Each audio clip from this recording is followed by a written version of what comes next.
And then when his wife realised that a young lady was going to be on top of him, she dug him up and she fetched him here. Today I'm at the Undercliff Cemetery, and just behind me is the Otley Road end. Now, there's been a major discovery. When I say a discovery, we knew there was a grave here that belonged to a very infamous character.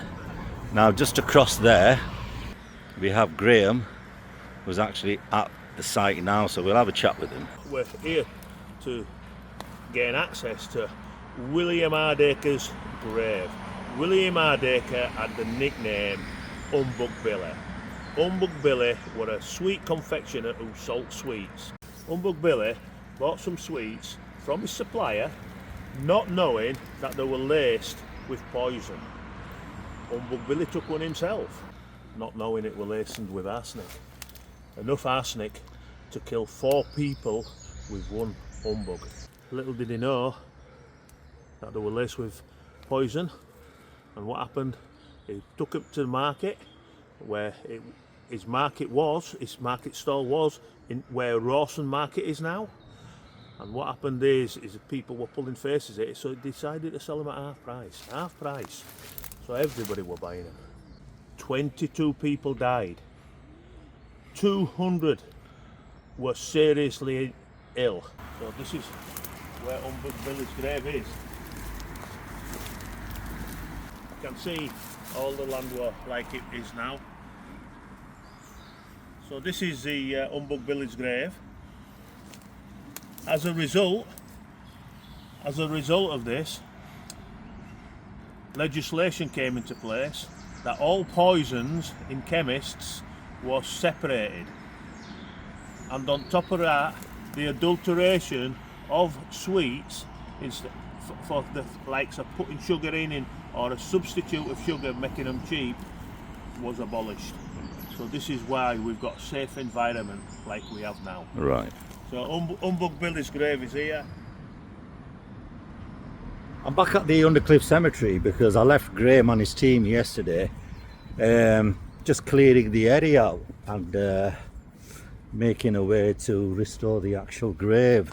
So I think this is the actual path that leads to Humbug Billy's grave. Let's have a look. I mean, this video is going to be shot over several days.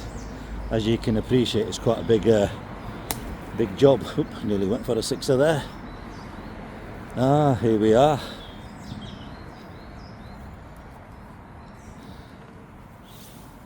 There you go, that's Humbug Billy's grave. And I've also noticed from yesterday, I think that was the headstone that was toppled over, and he's put that back into place. I think it's that one. But there you go, you can see it's actually raised, and thanks to the volunteers at Undercliff Cemetery who actually found this grave from the records, and somebody's put HB. So depending what you read and where you read, some articles will say there are 20 victims from the poisoning, some will say 22.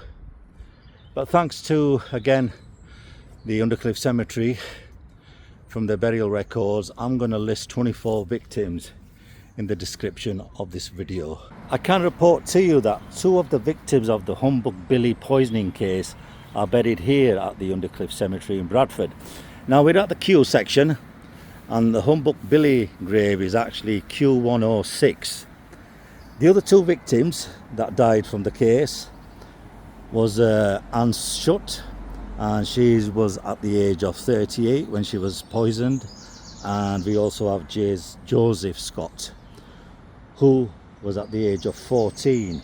Now both of them are buried in unmarked graves, and from what I know, Joseph Scott is buried in a company grave. Enjoy the rest of the video as Graham and his team restores Humbug Billy's grave and the area surrounding it making it more safe and accessible for the public to view the grave in the future. Good or bad, this is Bradford history being restored, and thanks to all the volunteers involved. Now Humbug Billy, this one his first grave. His first grave was just over here. And what happened was, his wife, when he buried him in the public grave, you know, the pauper's grave to other people, and the company grave in this cemetery. And then when his wife realised that a young lady was going to be on top of him, she dug him up and she fetched him here.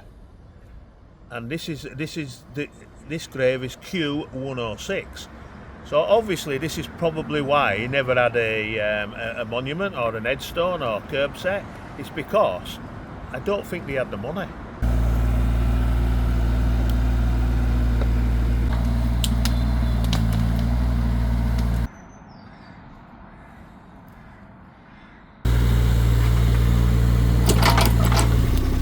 When Humbug Billy was alive, there was no cars, there was no mobile phones, there was no televisions. All there was were horsing cars, trams, and everything had to be carried about.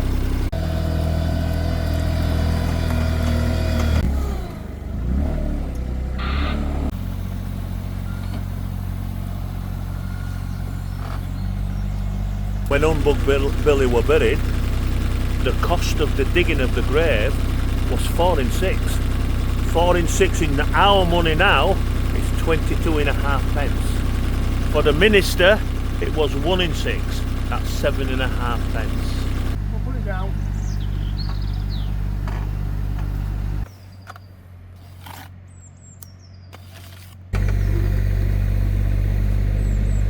Okay.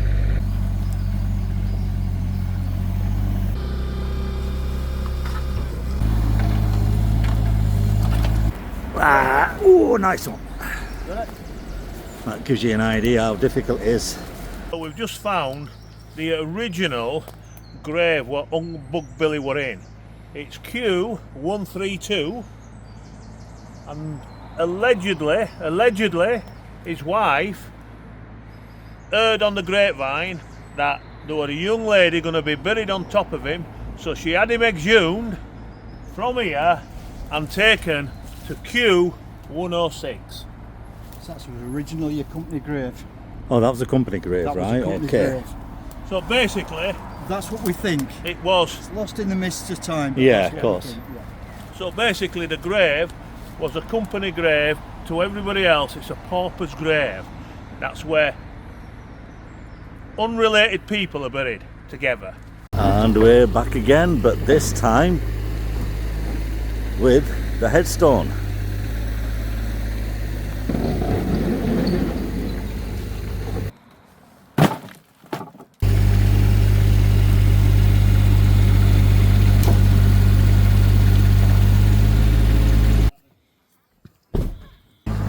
So we're bringing all the material to the plot here.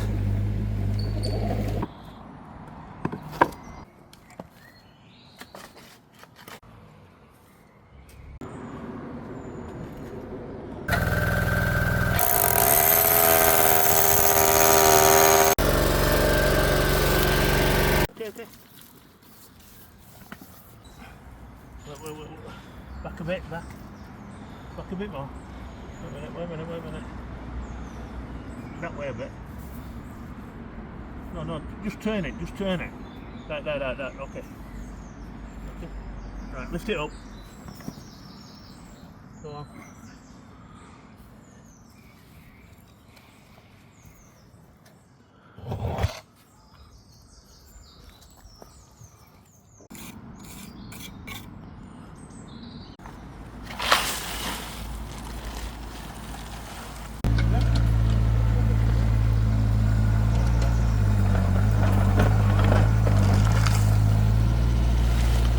Here we are at William Hardacre and family's grave. William Hardacre, nicknamed Humbug Billy. We have been here for quite a long time, getting it ready for people. This is Bradford's history. You know, we're hoping that people are going to visit, and you know, if you can see, we've made it as simple as we can, in keeping with the area itself. got to understand, if you have a look at the area itself, it was really run down, but we brought a bit of Bradford's history back.